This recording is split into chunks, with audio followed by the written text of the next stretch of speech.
अगर हम planks quantum theory की बात करें तो अब हम ऐसी केमिस्ट्री की तरफ जा रहे हैं जिससे थोड़ा बहुत हम फेमिलियर हैं। अभी तक जो हमने बातें की हैं वो थ्योरेटिकल सी हैं, लेकिन अब थोड़ा सा हम अपनी ऑब्जर्वेशन की तरफ भी जा रहे हैं। एनर्जी की, रेडिएशन की बात करेंगे। Planck's quantum theory actually radiation की एनर्जी से रिलेटेड है या एनर्जी के ट्रांसफर से रिलेटेड है, रेडिएंट एनर्जी की फॉर्म में। इसमें जो ये 2-3 पॉइंट्स बताए गए हैं तो बड़े सिंपल, आपने फिजिक्स में भी पढ़े होंगे, लेकिन इसकी आगे एप्लीकेशन काफ़ी जो है वो स्ट्रॉन्ग है। मसलन ये एनर्जी सेवर हमें लाइट क्यों दे रहे हैं और ऐसी ही लाइट क्यों दे रहे हैं, किसी और कलर की क्यों नहीं दे रहे। अगर हम इसका फिनोमेना पढ़ना चाहते हैं तो हमें पहले प्लैंक्स क्वांटम थ्योरी का पता होना चाहिए। जब भी हम एटम को एनर्जाइज करने के वाले से बात करते हैं, उसकी एनर्जी कम ज़्यादा करने की बात करते हैं, किसी मटेरियल को एनर्जी देते हैं, उसमें से एनर्जी निकलती है, तो उसके इलेक्ट्रॉन लेवल पे क्या चेंज आ रहा होता है जब हम रेडिएशन देते हैं या उसमें से रेडिएशन निकलती है। तो ये सारी चीज़ें हम तभी पढ़ सकते हैं जब हमें इन बेसिक चीज़ों का पता होगा। प्लैंक्स क्वांटम थ्योरी में, प्लैंक्स एक पर्सन का नाम है जिसने ये थ्योरी दी और इसने ये कहा कि एनर्जी जो होती है वो कंटिन्यूअस वे में मूव नहीं करती, ट्रैवल नहीं करती। मसलन आप अगर इस लाइन को देखें,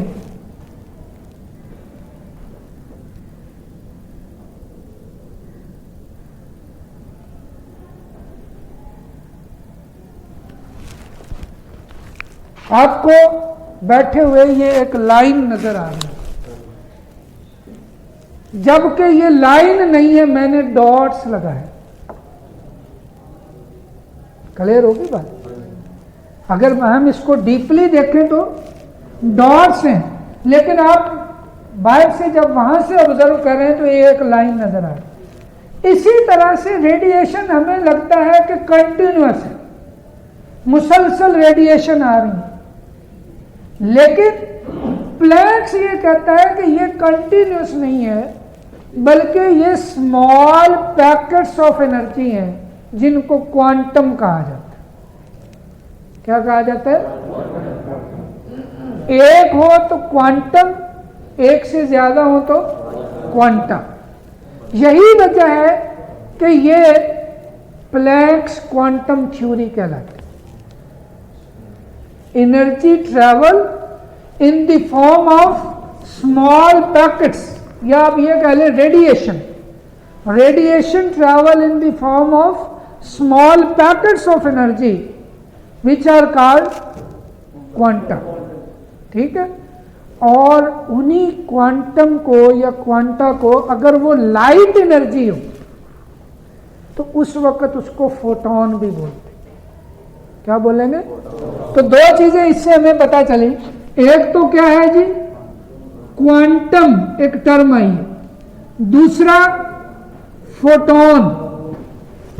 आप देखें आजकल जैसे सर्दियां हैं, हम अपने ऊपर कंबल लेते हैं,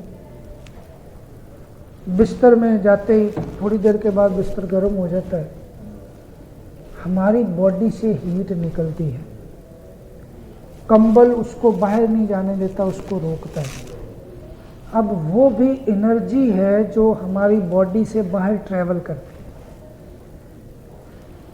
वहां आप चमक रहे होते हैं, वहां रेडिएशन नहीं होती, वहां पर एनर्जी जो होगी वो इन दी फॉर्म ऑफ क्वांटा की बात करें। ठीक है? और आप ये भी कह सकते हैं कि जब लाइट एनर्जी सूरज की रोशनी पड़ रही है, उसमें जो एनर्जी है वो हम तक पहुंचती है, तो उस वक्त इसी क्वांटम को स्पेसिफिक नाम दिया जाता है फोटोन।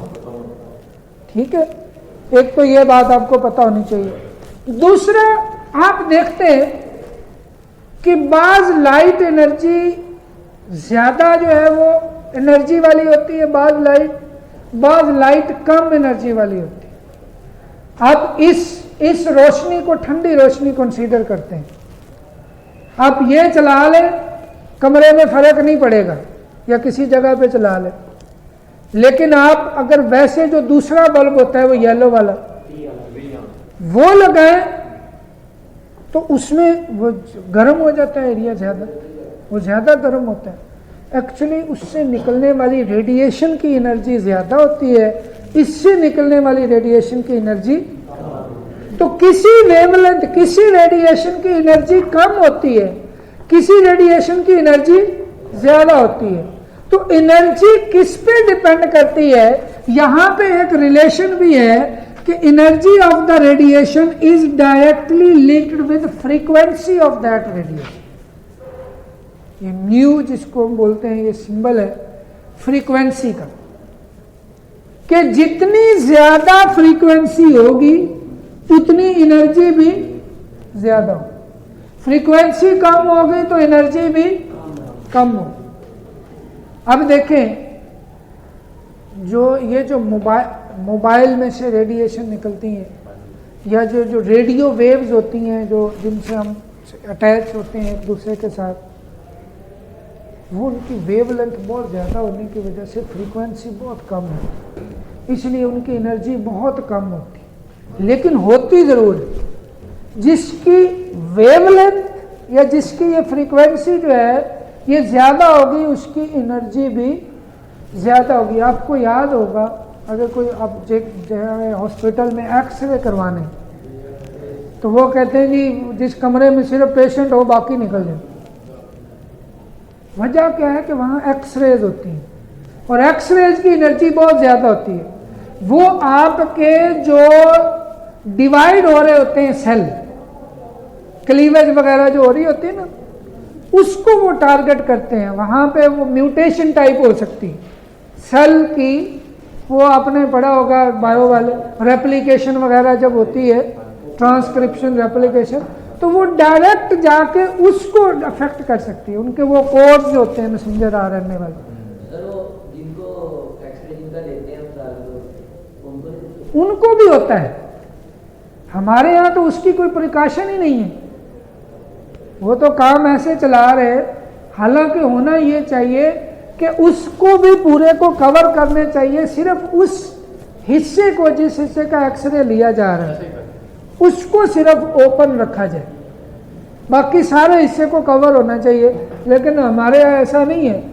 और हमारे यहाँ ये भी एक सबसे बड़ा अलमिया है, हमारे यहाँ ख़ास तौर पे, आप पढ़े लिखे हैं और माशाल्लाह मैच्योर हो रहे हैं, हमारे माएँ बहनें क्या होता है जी, वो प्रेग्नेंट जब होती हैं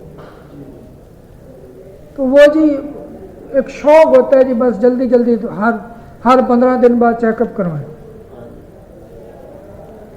करवाना चाहिए, वो तो जान से ज़्यादा कुछ नहीं है। लेकिन उससे भी प्रॉब्लम हो जाता है जब वो डॉक्टर अल्ट्रासाउंड करते हैं। अल्ट्रासाउंड में अल्ट्रासोनिक रेडिएशन यूज़ हो रही है, और वो रेडिएशन, और उस वक्त जो वो बेबी होगा, जो वो फिटस या उसको इन्फेंट बोलते हैं, जो उसकी सेल डिवीजन बहुत स्पीड से हो रही होती है, और उस वक्त वो मैक्सिमम रिस्क में होता है रेडिएशन के खास तौर। इसलिए जितना मुमकिन हो सके, मैं बड़ा उसमें ऑब्जर्व करता हूँ, मैं बड़ा हैरान हुआ कि जी जानवर, हम गाँव में रहते थे तो कभी सूरज गिरहन होता था ना, या चांद गिरहन होता था, तो हमारे बड़े कहते थे कि कोई जानवर अगर प्रेग्नेंट है ना तो उसको बैठने ना दो, उसको उठा दो, वो चलता फिरता रहे। इसमें क्या लॉजिक है जी? बड़ी हैरानी होती कि ये क्या लॉजिक है। और जब उसकी वो अब आके पता चलता है कि जब सूरज या चांद किरण होता है तो उसकी रेडिएशन का जो इम्पैक्ट होता है वो ज़्यादा डेंजरस होता है, और उस वक्त वो जो उसके अंदर सेल डिवीजन हो रही होती है बेबी के अंदर, उसके माँ के पेट में, चाहे वो किसी जानवर के हो चाहे वो किसी इंसान के हो, वो ज़्यादा से ज़्यादा अफेक्ट होने के चांसेस होते हैं। यही वजह होती है कि वो कहते हैं जी वो चूँकि रेडिएशन मुसलसल बढ़ती रहे तो फिर वो डैमेज करती हैं। अगर आप अपनी पोजीशन चेंज कर रहे हैं इधर उधर तो फिर उनका इफेक्ट कम से कम हो जाता है। ये जस्ट प्रिकॉशन मेजर कह लें, ठीक है। तो ये चीज़ें जो हैं ये एनर्जी ऑफ रेडिएशन पे डिपेंड करती है, कितनी वो डेंजरस हैं, कितनी ज़्यादा।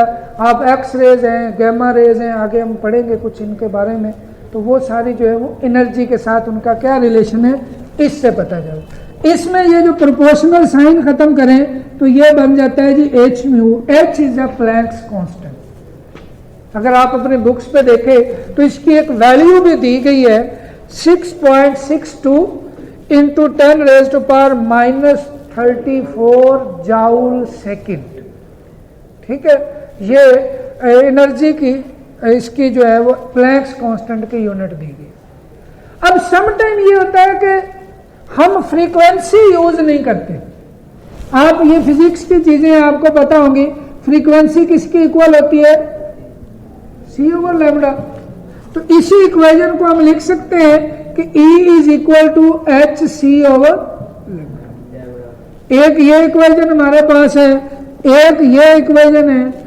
इस इक्वेशन से हमें पता चलता है फ्रीक्वेंसी और एनर्जी का रिलेशन। इस इक्वेशन से हमें पता चलता है वेवलेंथ और एनर्जी का रिलेशन। वेवलेंथ ज्यादा होगी तो एनर्जी कम होगी, वेवलेंथ कम होगी तो एनर्जी, क्योंकि ये दोनों कांस्टेंट हैं और इन दोनों में इनवर्स रिलेशन, ठीक है।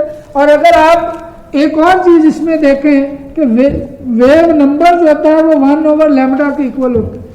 तो इस केस में आप इसकी जगह ये लिखे तो ये बन जाएगा एच सी ये म्यू बार। एक ये हमारे पास इक्वेशन जिसमें एनर्जी और वेव नंबर का रिलेशन बताया हुआ। अब आप कहीं भी आपने ये याद रखना है कि एनर्जी मेन चीज है। इसको आप फ्रीक्वेंसी के साथ भी बता सकते हैं, इसको आप वेवलेंथ के साथ भी बता सकते हैं, इसको आप वेव नंबर के साथ भी बता। मतलब असल चीज जो है ये समझ लें जैसे रिच होना या गरीब होना। अब उसमें अमाउंट उसके पास जिस मर्जी फॉर्म में हो, ठीक है, ये एक दूसरे में कन्वर्ट हो सकती हैं। किसी के पास डॉलर है, रियाल है, रुपए हैं, सोना है, चांदी है, जो भी है। असल चीज उसके पास वो वेल्थ है कितनी उस पर डिपेंड करता है। अब उससे रिलेटेड हम मुख्तलिफ जो है वो पैरामीटर यूज कर सकते हैं। कहीं पे हम एनर्जी की बात कर रहे होंगे with respect to wave number, कहीं हम एनर्जी की बात कर रहे होंगे विद रिस्पेक्ट टू वेवलेंथ, कहीं हम एनर्जी की बात कर रहे होंगे फ्रीक्वेंसी।